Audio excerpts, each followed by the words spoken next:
Good morning, everyone. I hope there's a stirring deep within all of us. For our visitors, for the Peterson family, for the softball team and others that are here, welcome today to the Center Road Church of Christ here in Kokomo. Our pulpit minister, Micah Pallas, is our usual speaker at this time, but we have a guest speaker, Mr. Dwayne Casteel, from the Center's Churches of Christ Disaster Relief Effort, which is headquartered in Nashville, Tennessee. Many of you know that on August 24th past, we had many tornadoes come through Kokomo, and there was over 80 houses destroyed, about another 150 houses that were severely damaged. Others received moderate amounts of damage. One of the tornadoes came within about 100 yards of my house, and I didn't have any damage, or my wife and I didn't have any damage to our home. We were very fortunate. But it was very interesting. Dwayne Casteel, who actually lives in West Virginia, he reached out to us within just a matter of hours after the tornado came through on Wednesday, the 24th of August. And we immediately started talking with him. And the following Saturday, just a few days after that, we received a 53-foot truck of food and water and all sorts of supplies to help people get back on their feet, diapers, cleaning materials, all sorts of things. And it was just a big blessing for us and the community. We opened our doors and actually are still giving away food and water and other supplies to people that have been affected in the community. It's been a wonderful opportunity to reach out to our community. So with that, Dwayne is here today to talk a little bit about his organization, talk a little bit about the Churches of Christ Disaster Relief Effort. We want to welcome him, and if you get an opportunity after the lesson today that he's going to bring, ask you to stand by, stick around for just a few minutes and see if you can meet him. Dwayne has been a Church of Christ preacher for many years, over 50 years, is that right? And he principally preached in Martinsburg, West Virginia. So he's from that part of the country, but he's traveled quite around in his preaching ministry. So we'd like, at this time, to welcome Dwayne Casteel.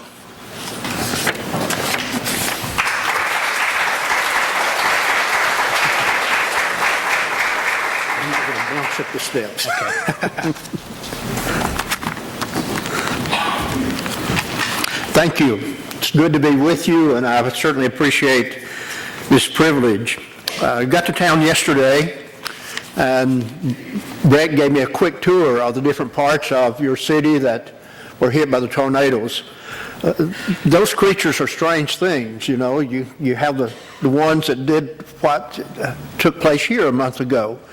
They'll hit here and they'll bounce and they'll hit somewhere else, and then sometimes you have those that just get on the ground and they just stay there and they destroy everything. But I'm grateful that you come through the tornado in good shape.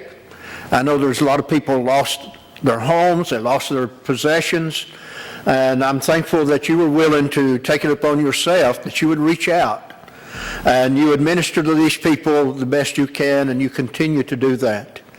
I brought some materials with me. You may have an idea about what it is, and you may not, but on the table out in the lobby, there are some DVDs. They're about 7.5 minutes long, and gives a quick introduction to us as to who we are and how we operate.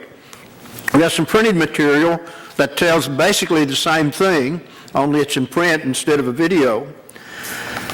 There is a green sheet out there that is a summary of what we have done this year through the month of August. It's been a busy year. There have been many disasters in many parts of this country. We have sent supplies to townships in 17 different states. I think churches in 47 townships have received these supplies to minister to people. The total value of them ends up being $9.5 million.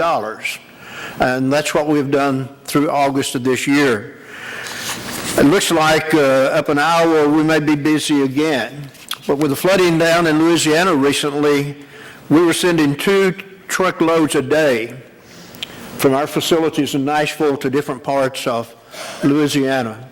Flooding was so severe and so widespread. But we're able to do that. We're able to do it because of churches and individuals who see the need and are willing to make the financial commitment, and that we have the funds to purchase those things that are needed. The other thing out there is a quarterly newsletter. I think maybe you already had some copies of this, but if you haven't seen it, pick it up. If you're an internet person, on the back page, at the bottom of the green box is our website. You can read it there. Our Facebook page, the information is also on the bottom of that green box. If you're not an internet person and you'd like to read this 4 times a year, there's a sign-up sheet, and put your name and address on it, and we'll mail it to you. And we will only use that for us. We'll not share that address with anybody else. If you're in Nashville anytime, or if you just want to make a trip down to Nashville, stop by and visit with us. Our doors are open Monday through Friday, 8 o'clock in the morning, 4 o'clock in the afternoon. They'll introduce you to the staff there. They'll show you through our facilities. And if you have some spare time, they'll probably find something you can do, because we rely upon volunteers. The volunteers come, and those baby boxes that you passed out, volunteers came and filled those. Those personal hygiene or comfort boxes you passed out, volunteers came and filled those. Those cleaning buckets, volunteers came and filled those. Those food boxes, that's a special project. We'll get ready to do food boxes. We'll do a phone tree, about 600 different families. And we'll say on Tuesday morning, we're going to pack food boxes at 10 o'clock. If you want to and you're willing and can, come and help. And we'll have 200, 250, maybe even 300 people show up. And they'll pack 1,500 of those food boxes in 2 hours. They have it down to a science. Automobile industry and their assembly line doesn't have anything on us. We can do it. But we'd be delighted for you to come. If you'd like to bring your youth down during spring break or next summer, just call ahead of time and say, we've got a group and we'd like to bring them down, and they'll work out a schedule with you. It'd be well worth your while and worth our while as well. If it were not for volunteers, we couldn't do what we do the way that we do it.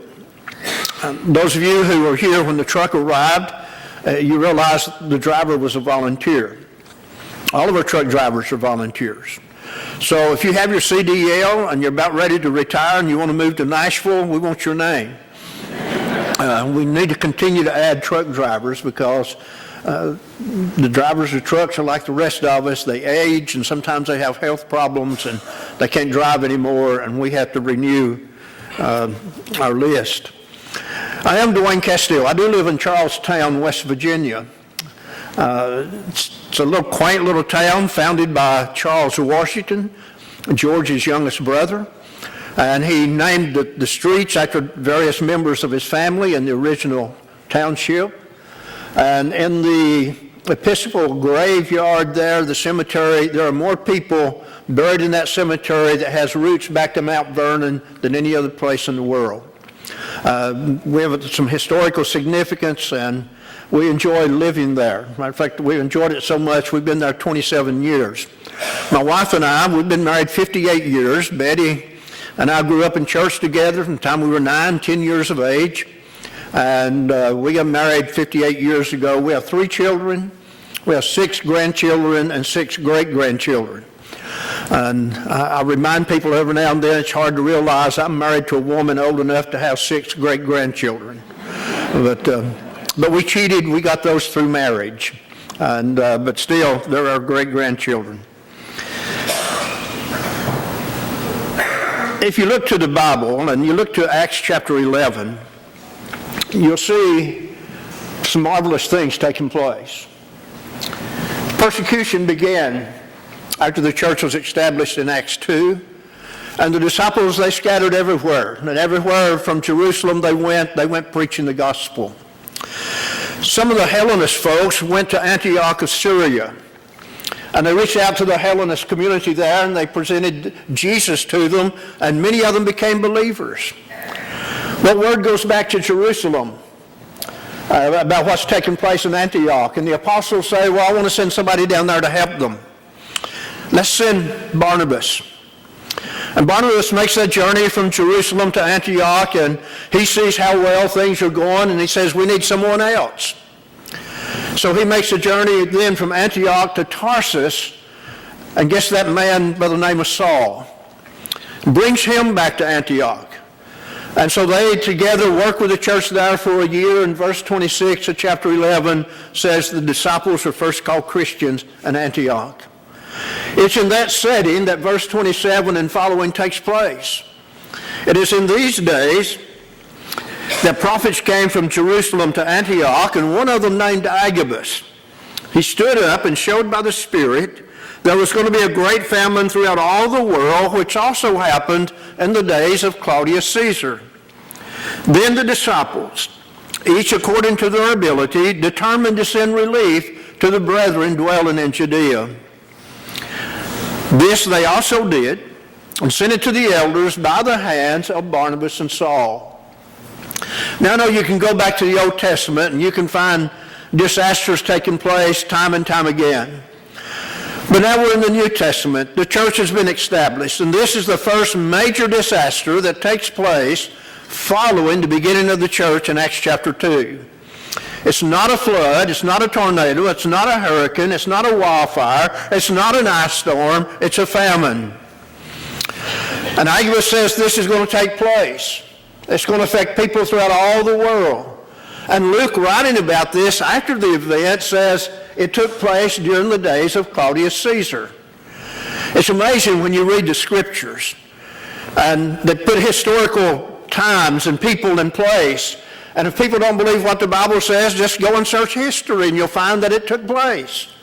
And this great famine came during the reign of Claudius Caesar, and it affected the whole world. Well, Agabus is telling the folks at Antioch about this, and they listen to him. And they say, we want to do something. We want to do what we can do, what we have the ability to do to help the folks back in Judea. Now, I don't know why they chose to help people in Judea if the famine affected the whole world. Did it not affect Antioch as well? Surely it did. Well, you can only speculate as to why they wanted to help the folks in Judea. Was it more severe there than it was in Antioch? Were the people in Antioch better prepared to deal with it than the folks back in Judea? Whatever the reason is, they determined that they would do what they had the ability to do to help the folks back in Judea. And I think there's a lesson there for all of us. That God expects you and He expects me, and with whatever ability and capability I have, to do what I can do. Recently, I was at a church growth seminar in Connecticut, and Harold Shanks, president of Ohio Valley University, was there, and after the seminar was over, we were standing around talking, and he mentioned something that happened at the university that they needed an extra $1 million that they had not planned to need. And so they're trying to raise this $1 million real quickly. And so some generous person said, I will donate half of that, $500,000, if you can match it by a certain date. And Brother Shanks was telling us about that, and then he turned and he looked at me and he said, Dwayne, can you donate $100,000? And I looked at Harold and said, no, I don't have the ability. I don't have the capability. I don't have $100,000, let alone $100,000 I can donate. Now, if he said, Dwayne, can you give $100 toward it? Well, I have that capability. God doesn't expect us to do what we can't do, but He does expect us to do what we can do when we have the opportunity to do it. And that's what's taking place here in Antioch. These brethren said, we want to do what we have the ability to do. And they collected their monies, and they gave it to Barnabas and Saul, and they carried it back to Judea. Now later on, when this Saul of Tarsus becomes the Apostle Paul, and the Holy Spirit instructs him and inspires him to write letters to the churches, and in some of those letters he writes about giving. You know, all of the rights about giving is related to this famine. Encouraging churches to respond, encouraging churches to keep their promise, to keep their commitment, using other churches as an example to inspire them. But they simply did what they could do. Well, Churches of Christ disaster relief effort, we operate on pretty much a similar basis as what took place here in Acts chapter 11. Yes, we collect money. We collect money from churches, from individuals. The difference is, if you send that money to us, we don't take that money and go where the disaster is. Now, in the early days, when we first began to do this, that's what we did. And we learned that there's a better way. There's a more sufficient way.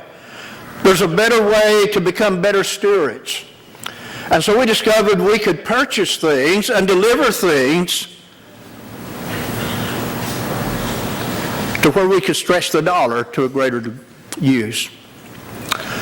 So we collect the money. We go to the store, or we've already been to the store, and we purchase things.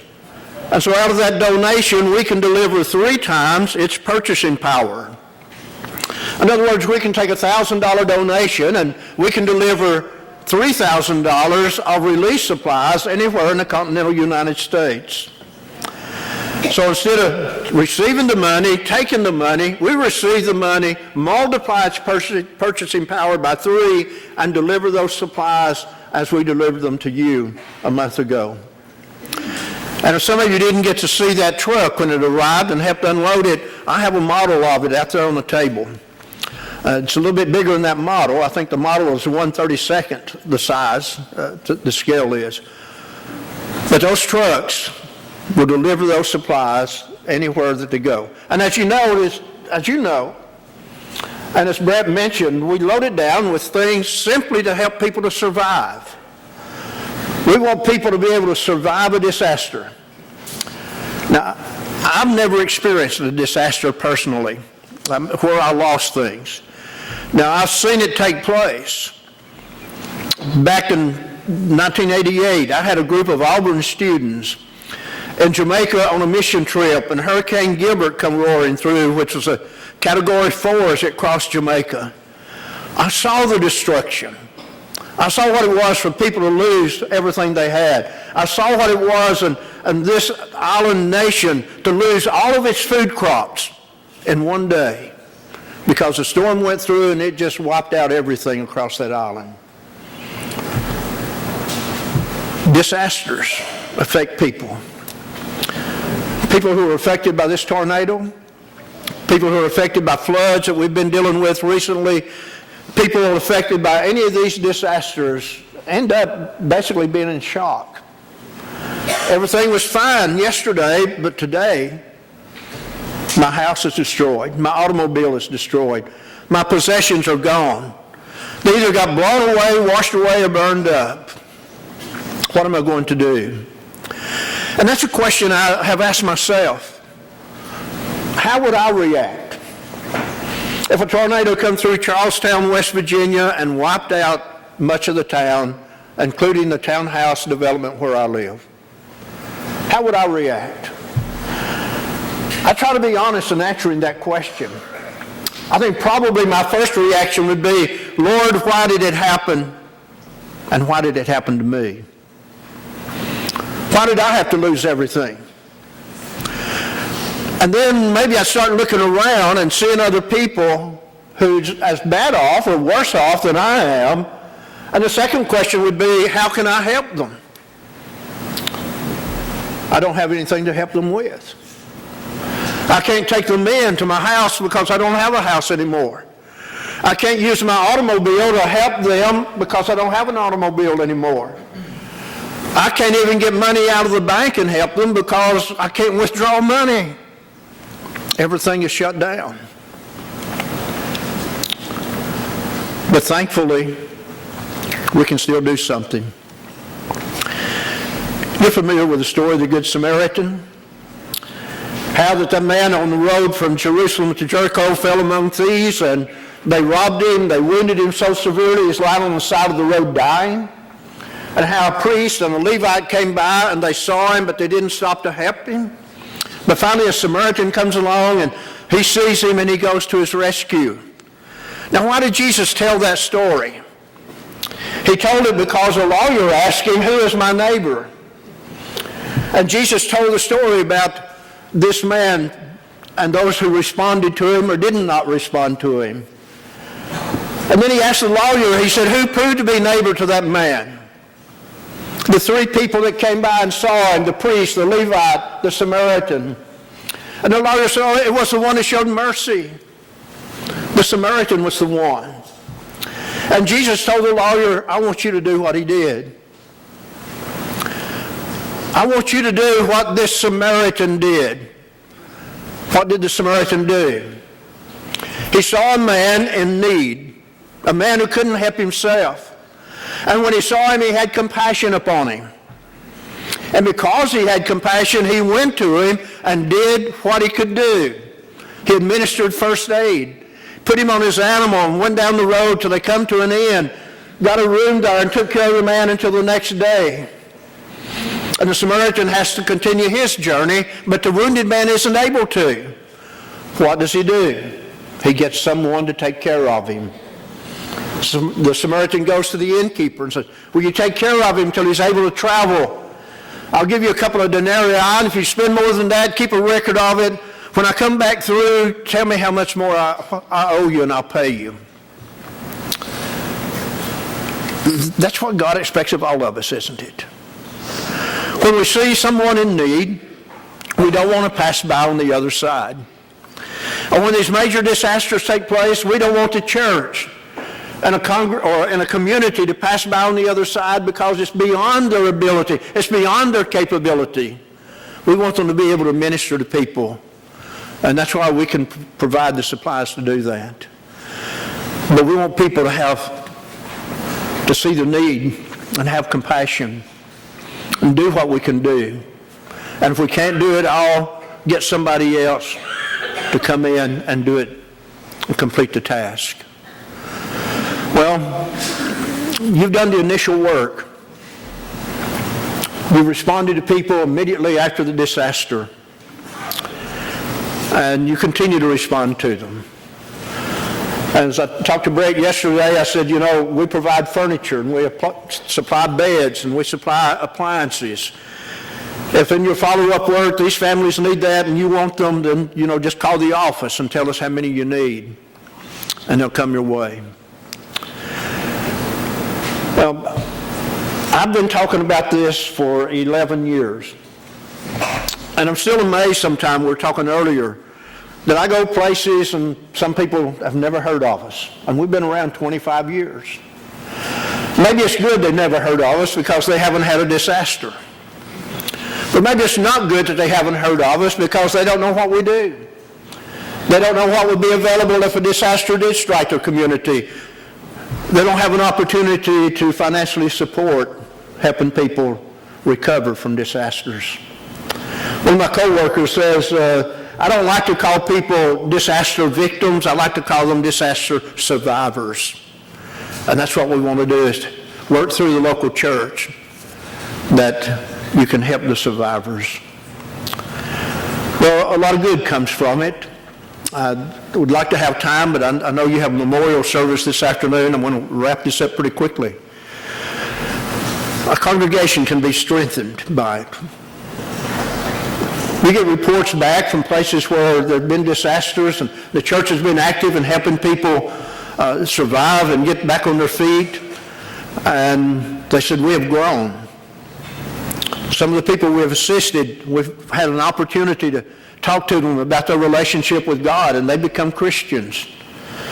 I was told by a friend of mine, and this is before my time with disaster, but he used to live out in the area, out in Illinois someplace, and where they'd had flooding, and the church was struggling to reach 100 people, and they ministered to the people in their community, and it wasn't long until they were running 120 and 130 and 140. You see church growth. You see churches coming together and working together as one unity, one body. And you can see other churches in an area where there's other congregations coming together and working as well.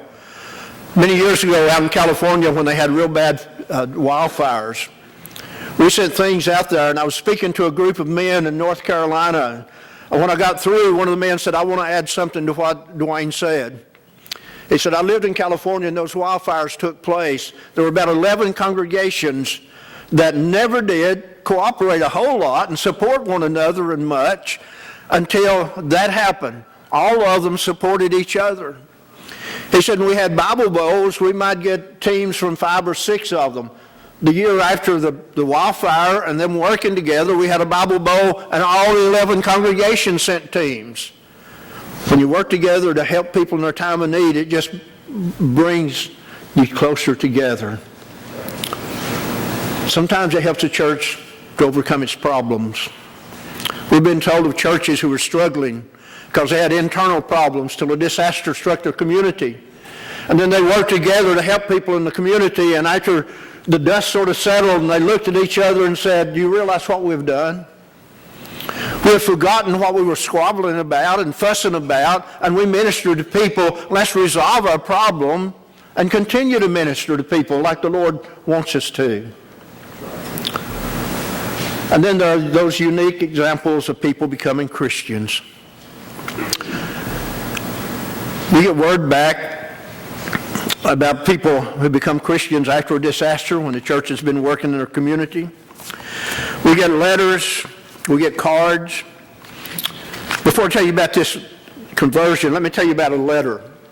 When I go to Nashville, on a big bulletin board outside the offices, letters and cards and notes are posted that people send to us. And I try to read as many of them as I can. I read one that sort of stuck in my mind. A lot of them don't. I don't remember what they contained. But I don't remember this in word for word, but in essence it was from a National Guardsman. He'd been called up after a disaster had taken place in his state, and he writes a letter to us. And he said, I knew very little about Churches of Christ. I had never heard of Churches of Christ disaster relief effort until your trucks came. And I saw what was on those trucks. And I just wanted to write and tell you, thank you. Thank you for sending what was needed and only what was needed. And I thought that was a pretty good measurement of what we do. But Joe Dudney used to tell us stories, and he'd get calls back and letters back about people being converted. And I guess all conversions are unique. I was baptized one Wednesday night at the age of 15. That was a unique conversion for me. But some are more unique. Following Katrina down in Biloxi, Mississippi, the wind hit Biloxi and did a lot of damage. They didn't have the water damage that New Orleans did that got all the attention. But a church that I was busy ministering to people and helping people. And we always suggest to the churches, you help anyone that has needs regardless of who they are. And that's what they were doing. And this man came over and he said, I heard you were helping us who were devastated by this storm, and I lost just about everything I had. Can you help me? They said, sure, what do you need? And he told them some things he needed. They got it for him. They got his name and address and phone number, and he went on his way. A few days later, he came back. He said, I've been thinking.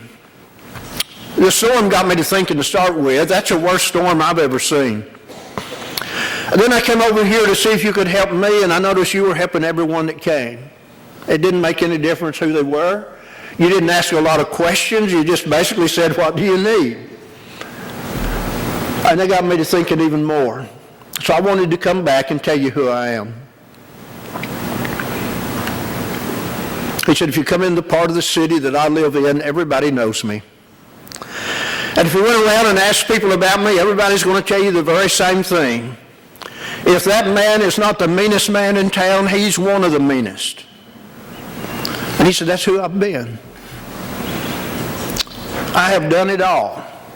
I have abused, I've taken advantage, I've mistreated. You name it, I've done it. I earned that reputation. But he said, I'm thinking maybe I need to change the way I live. What a marvelous opportunity They studied with a man. I don't know how long they studied, how often they studied, but he wanted to become a Christian. He wanted to put Jesus on in baptism, but they had a problem. I assume the baptistry, it's over here, isn't it? You have a baptistry over here. Well, they had one, but their building was damaged over the baptistry, and they couldn't use it. They hadn't repaired the building because more important things to do. So they said, how are we going to baptize this man? And somebody said, why can't we use one of those big garbage cans? Get one, clean it, fill it with water, get a ladder and help the man into it. And Roger Mills was the preacher, and Roger was a small man physically. Roger got the man in the garbage can of water and climbed up the ladder and said, I'm going to put my hand on top of your head, and when I press down, you've got to bend your knees until you go all the way under the water. When you're all the way under, I'll take my hand off your head and you stand back up. And the man said, okay. Roger said he went under the water, and I brought my hand up, and he didn't come up. So it seemed like a long time, but it was only a few seconds. And when he did stand back up, I asked him, why'd you stay under the water so long? He said, I've told you, I've been a very sinful, wicked man. I wanted to make sure all of my sins were washed away. Roger has since died and gone on to his eternal reward with God. But the last time I talked to Roger, I asked about that man. And he said, he's still serving the Lord faithfully in that congregation. Or you could talk about the woman who was non-religious, an older woman who lived by herself, and she got one of her food boxes, and in that food box is that New Testament, and in that New Testament she began to read it. And she called it that little book that was in the food box. And she called her office one day and wanted to know if we could send her a preacher. And we contacted the local church up there, and I did it. And the lady was baptized, and she has since died in the Lord. And those stories can just be repeated on and over and over and over. You see, we look upon this not just a benevolent work, but an opportunity for evangelism. It opens doors when you help people when they're helpless. You help people in their greatest need. And sometimes it opens doors where you can bring them to Christ. And after all, isn't that what it's all about? Well, I've talked long enough. I hope you know a little bit more about disaster relief and what we do and how we do it. And we're just thankful that we were there to help you, to help the people of your community. You know, you don't have to be the meanest person in town to become a Christian. You just have to be one who knows that he needs to be cleansed by the blood of Jesus.